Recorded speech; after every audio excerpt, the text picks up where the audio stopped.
Assalamualaikum warahmatullahi wabarakatuh. Selamat pagi dan salam sejahtera.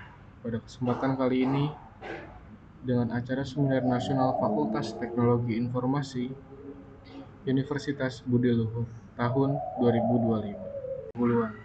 Eli Jakarta sebagai kedai kopi populer masih menghadapi tantangan antrian panjang, keterbatasan tempat duduk, dan pembayaran manual meski sudah memakai sistem POS atau Point of Sale. Yang kedua, sistem pemesanan dan reservasi berbasis web. Di Eli Jakarta menawarkan fitur modern seperti pemesanan mandiri, reservasi tempat duduk, pengecekan ketersediaan meja secara real time, serta integrasi pembayaran digital melalui Sendit. Yang ketiga, memberikan informasi real time mengenai ketersediaan meja yang dapat dilihat langsung oleh pelanggan yang datang ke tempat tanpa reservasi.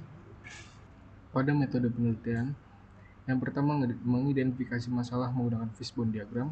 Yang kedua, studi literatur mengumpulkan referensi yang kredibel. Yang ketiga, analisa sistem berjalan menggunakan activity diagram. Yang keempat, analisa kebutuhan sistem menggunakan use case diagram. Yang kelima, rancangan antarmuka dengan memastikan sistem mudah digunakan. Yang keenam, mengembangkan sistem yang bertujuan untuk memastikan bahwa seluruh sistem serta fitur-fiturnya berfungsi dengan baik. Di sini ada fishbone diagram dan ada kepala ikan yang menjadikan akar permasalahannya atau penyebab utama dari masalah di coffee shop Eli Jakarta. Penurunan efektivitas layanan dan kepuasan pelanggan di coffee shop Eli Jakarta.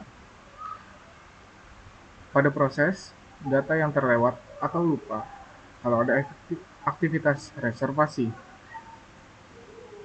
Terus, tidak terintegrasi dengan menu pemesanan. Pelanggan masih membuka PDF menu dari WhatsApp untuk melengkapi pesanan saat reservasi.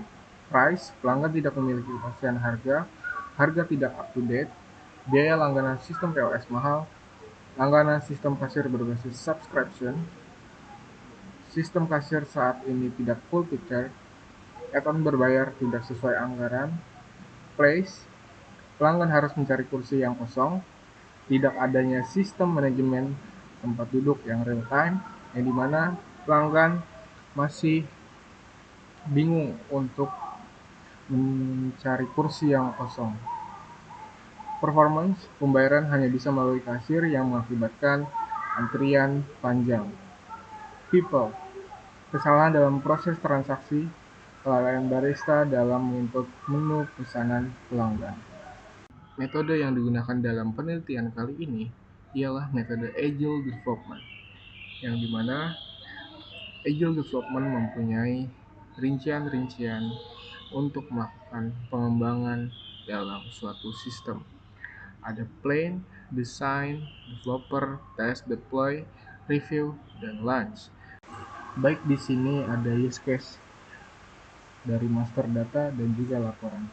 Di sini admin mengentry data item, admin mengentry data table, admin mengentry data reservasi, customer mengisi data reservasi, admin mengentry data orders, dan customer juga mengentry data orders.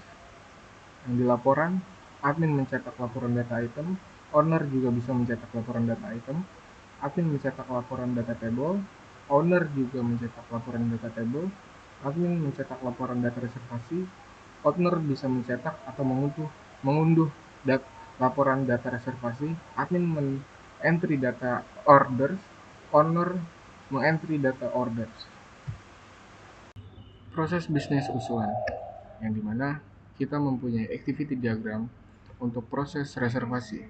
Pelanggan mengisi form reservasi, sistem menampilkan meja yang tersedia, pelanggan memilih meja, lalu pelanggan entry reservasi, lalu master data menyimpan datanya, lalu sistem menampilkan menu, pelanggan memilih menu makanan, bisa menambah makanan atau menghapus makanan.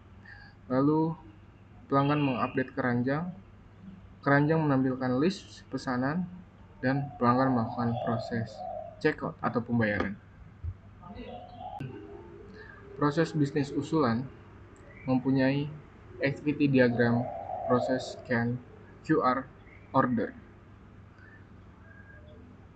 Pelanggan melakukan scan barcode pada pintu masuk, sistem akan menampilkan form walk-in, pelanggan mengisi form walk-in, pelanggan memilih meja, menu menampilkan menu, pelanggan memilih menu makanan, lalu tambah atau hapus, pelanggan mengupdate keranjang, menu menampilkan list pesanannya, pelanggan lakukan proses transaksi. Pada slide ini, proses bisnis usulan mempunyai activity diagram proses transaksi, yang dimana pelanggan klik checkout, sistem menampilkan konfirmasi order, lalu pelanggan bisa langsung unduh invoice, atau pelanggan bayar sekarang, sistem akan menampilkan dari send it payment, pelanggan memilih metode pembayarannya, lalu pelanggan mendapatkan pembayaran selesai, dan sistem akan memberikan bukti pembayaran dan otomatis terunduh. Baik, ada kesimpulan. Sistem ini berpotensi meningkatkan efisiensi pelayanan, mengurangi antrian, meminimalisir kesalahan pencatatan, serta memberikan kenyamanan dan kemudahan bagi pelanggan, sekaligus menyediakan data rekap yang dapat dimanfaatkan oleh manajemen sebagai bahan evaluasi dan pengambilan keputusan bisnis. Baik, kita akhiri saja untuk presentasi hari ini. Terima kasih.